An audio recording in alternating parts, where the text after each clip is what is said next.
L'Union africaine, dans une profonde crise, une crise très sévère, l'Union africaine n'arrive pas à régler les problèmes du continent. C'est clair. Ce que l'Union européenne arrive à faire pour l'Europe, l'Union africaine n'arrive pas à le faire pour l'Afrique. Et l'Union africaine vient à Bruxelles pour chercher de l'argent, pour aller, comme disait, apporter des solutions africaines aux problèmes africains. Ça fait sourire.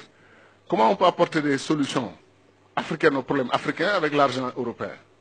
Il faut que les Africains financent leur sécurité et financent leur développement. Et nous avons, Dieu sait que nous avons les moyens, nous sommes le continent le plus riche du monde. Un tiers des ressources naturelles prouvées sont en Afrique. L'Afrique va être le continent le plus peuplé, et la bonne nouvelle, c'est que c'est peuplé de jeunes. Quand l'Europe vieillit, l'Amérique vieillit, l'Asie vieillit, l'Afrique, par la grâce de Dieu, rajeunit. Nous sommes 1 milliard d'Africains, dont plus de 60% de jeunes.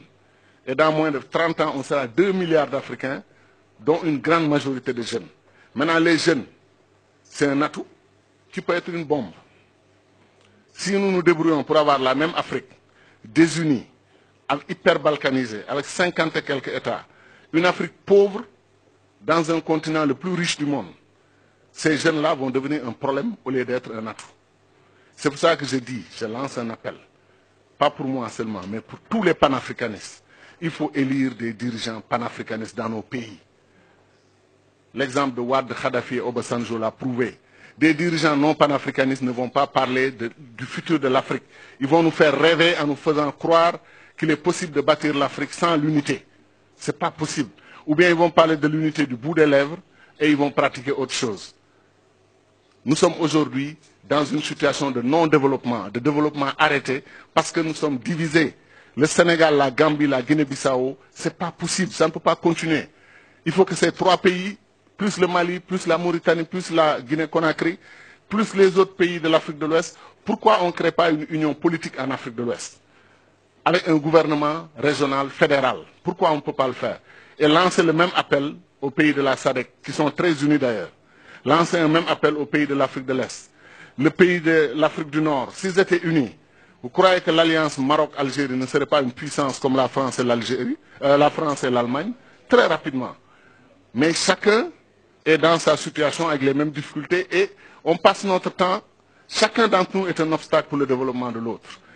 Vous imaginez que le Mali a 7 frontières. 7. 7 pays empêchent au Mali de voir le soleil, c'est-à-dire de voir la mer et d'accéder. Vous avez la Guinée, territoire Sénégal, Mauritanie, Côte d'Ivoire, Burkina Faso, Niger, Algérie. Si quand 7 pays vous encerclent et chacun prétend être un pays souverain qui contrôle ses frontières, mais il vous étouffe, il vous empêche de respirer. C'est pour ça que nous disons, on peut aller rapidement, au moins, à défaut d'avoir les États-Unis d'Afrique, qu'on ait des gouvernements d'union au plan régional, étape vers les États-Unis d'Afrique. Qu'est-ce qui nous empêche d'avoir une monnaie commune? Le franc CFA, là, 14 pays le partagent, en Afrique centrale et en Afrique de l'Ouest. Faisons-en la base d'une monnaie continentale.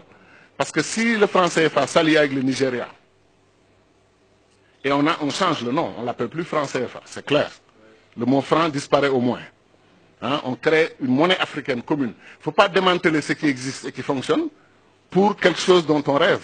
On prend ce qui existe, on l'améliore et on l'élargit au Nigeria, au Ghana. Dès qu'on le fait, on a presque un tiers des pays africains qui partagent la même monnaie. Mais c'est une base pour tendre la main aux autres.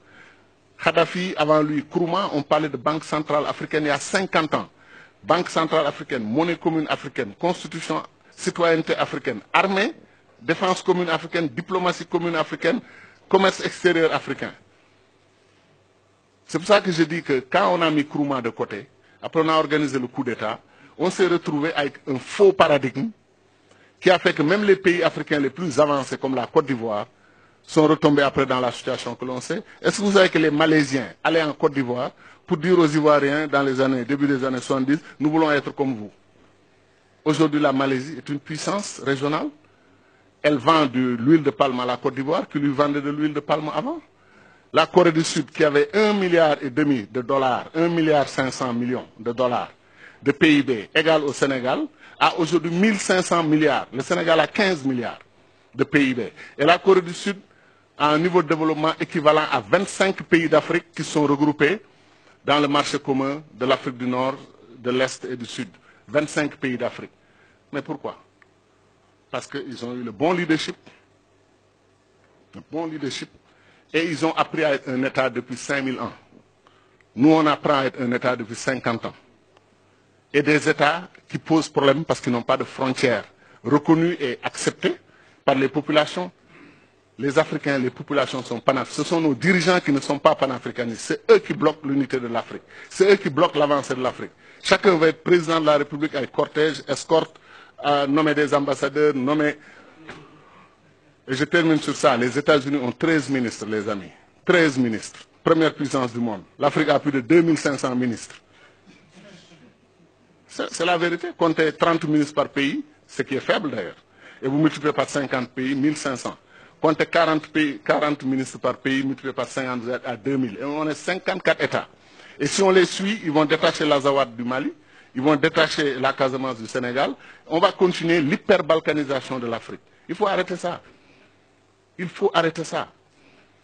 Il faut arrêter ça. Il est temps d'aller à l'unité. Pour des questions de survie, d'abord du continent.